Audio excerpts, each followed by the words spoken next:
Panatua Zaesin akan melanjutkan perjalanan alur cerita Xiaoyan versi novel. Pertempuran melalui surga, bab 994. Dengan chapter 994, pria berpakaian hitam. Xiaoyan. Dia adalah Xiaoyan yang membunuh Chen Yun. Banyak berkumpul di sana melihat pria muda di kedamaian di dalam hutan yang diliputi oleh kabut.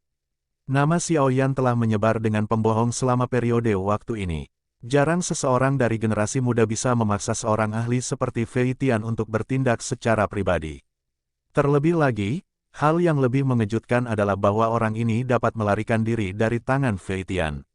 Ini benar-benar mengejutkan banyak orang. Hampir tidak ada orang di wilayah utara Central Plains yang tidak tahu betapa menakutkannya iblis tua Fei Tian itu. Alis Xiaoyan hanya menyatu di hadapan banyak gambar yang mengandung berbagai emosi dari sekitarnya. Lengannya bergetar dan kain satin warna-warni dilempar ke belakang sebelum ditarik ke lengan baju wanita berbusana warna-warni itu. Anda bisa berjalan di jalur Anda sendiri dan saya akan mengambil rute saya sendiri. Jika kamu tidak menggangguku, aku juga tidak akan menyerangmu. Xiaoyan menatap wanita berpakaian warna-warni itu sambil berbicara perlahan. Dia bisa merasakan bahwa kekuatan wanita ini cukup besar. Selain itu, telah dipilih sebagai kandidat yang paling mungkin untuk posisi pemimpin Wind Lightning Pavilion berikutnya. Xiaoyan pasti tidak percaya bahwa dia tidak memiliki keterampilan apapun. Saat ini, tujuan Xiaoyan adalah menjadi salah satu dari 10 nama itu. Oleh karena itu, dia tidak ingin terlibat konflik langsung dengannya. Secara alami, dia tidak ingin menyia-nyiakan usahanya sejak awal. Sungguh yang arogan, aku juga tidak akan menyerangmu sekarang. Aku akan menunggumu di kolam darah Gunung Surga. Jika Anda memiliki kualifikasi untuk mencapai tempat itu, kami akan menyelesaikan nada dendam yang Anda miliki dan Wind Lightning Pavilion miliki. Mata cantik wanita berpakaian warna-warni itu menatap Xiaoyan sambil tertawa pelan. Tawanya mengandung rasa dingin. Tentu saja, jika darah kamu telah dikalahkan bahkan sebelum kamu mencapai kolam Gunung Surga, itu berarti bahwa semua hal yang telah kamu capai adalah karena kamu meminjam kekuatan orang lain.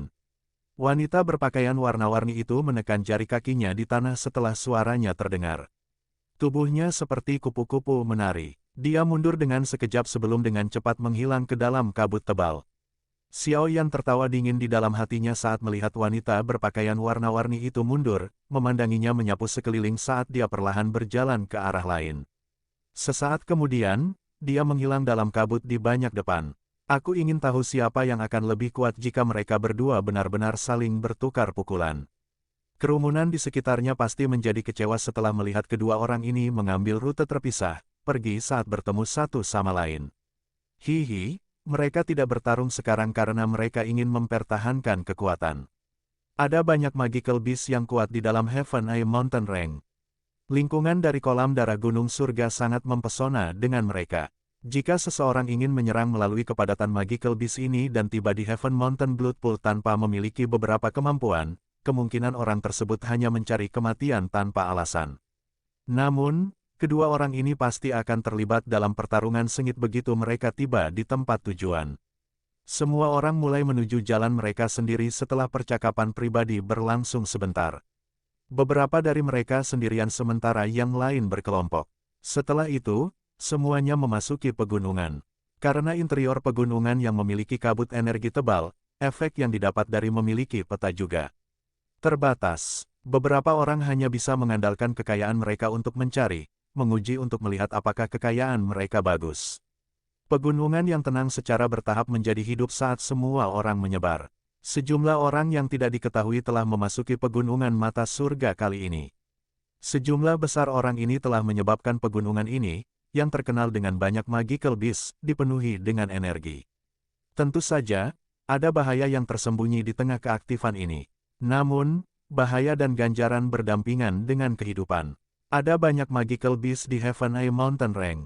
Menambahkan ini ke energi yang luar biasa padat, pegunungan ini tidak kekurangan harta alam. Jika seseorang cukup beruntung untuk menemukan sesuatu, kemungkinan besar seseorang akan mendapatkan banyak bahkan tanpa menjadi salah satu dari 10 orang yang memasuki kolam darah Gunung Surga. Secara keseluruhan, pegunungan mata surga mungkin penuh bahaya, tetapi juga bisa dianggap sebagai gunung harta karun.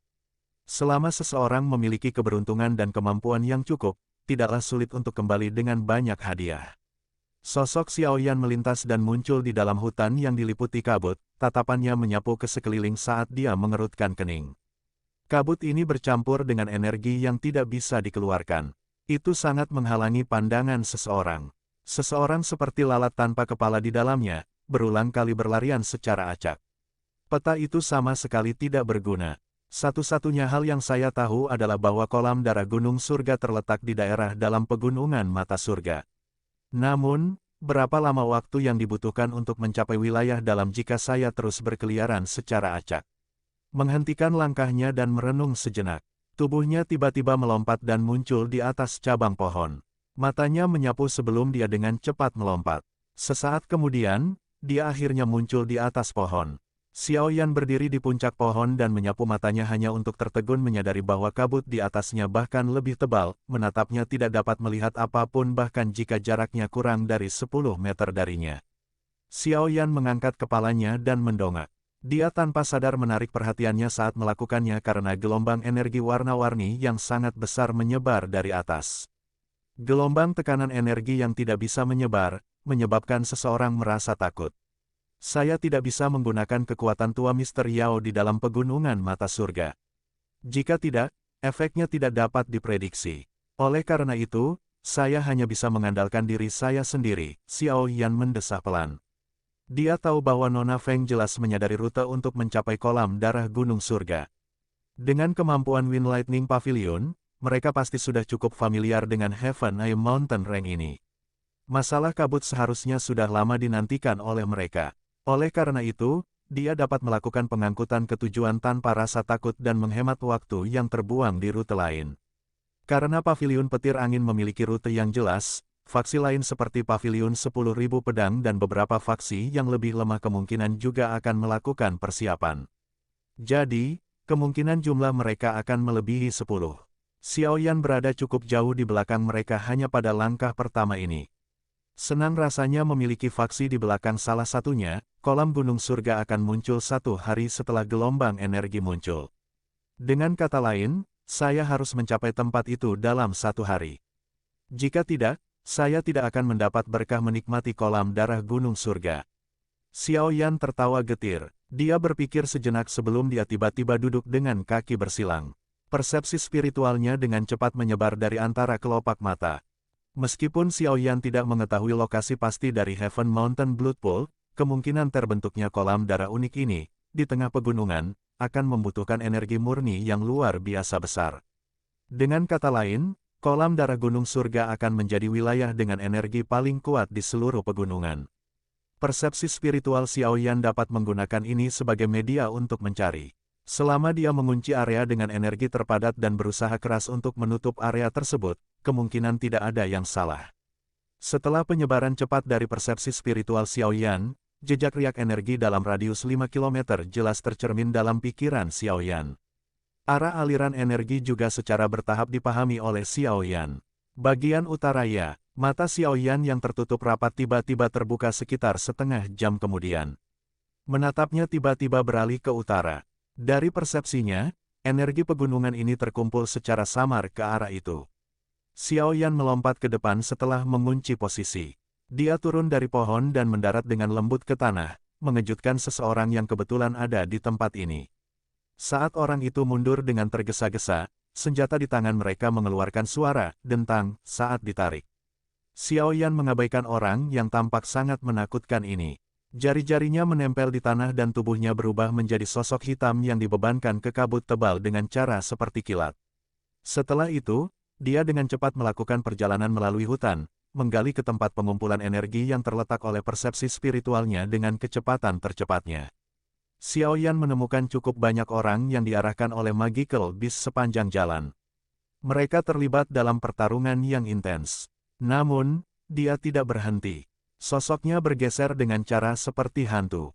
Dengan bantuan persepsi spiritualnya yang luar biasa, dia bisa merasakan apakah ada Magical Beast yang tersembunyi di dalam kabut tebal menampilkan lebih maju dari yang lain. Oleh karena itu, dia menghindari diblokir oleh Magical Beast selama perjalanannya. Kecepatan kemajuannya sangat cepat sehingga menakutkan. Xiao Yan menggunakan kecepatan yang ganas dan cepat ini untuk maju selama 1 jam sebelum dia secara bertahap melambat sedikit.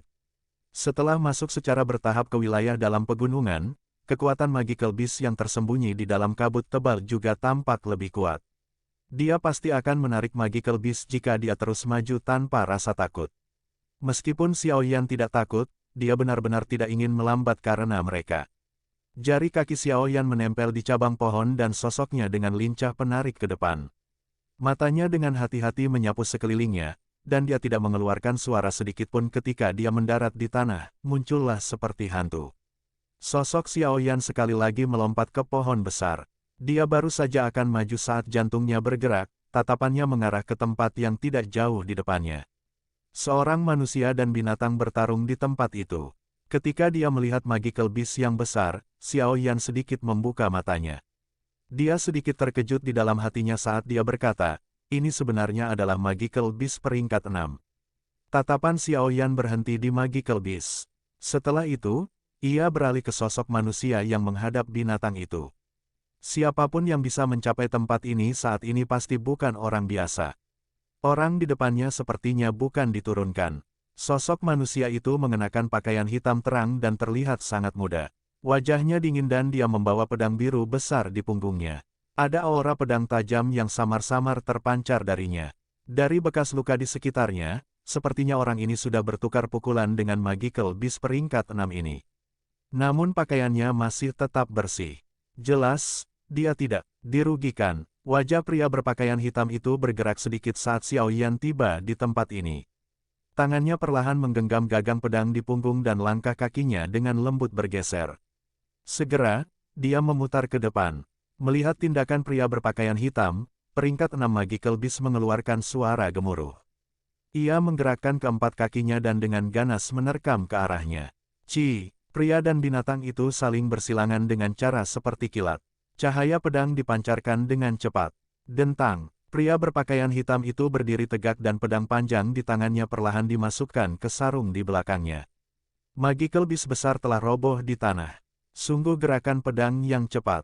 Mata Xiao Yan sedikit membuka. Dengan penglihatannya, dia hanya bisa secara samar-samar melihat pemuda berpakaian hitam menghunus pedang. Orang ini cukup kuat. Apakah kamu sudah cukup melihat? Pria berpakaian hitam itu perlahan mengangkat kepalanya sementara Xiao Yan berjongkok di dalam hatinya. Setelah itu, mengarahkannya ke Xiao Yan saat dia bertanya dengan suara samar. Bersambung, Panatua Zaisin akan melanjutkan perjalanan alur cerita Xiao Yan di next video selanjutnya. Terima kasih.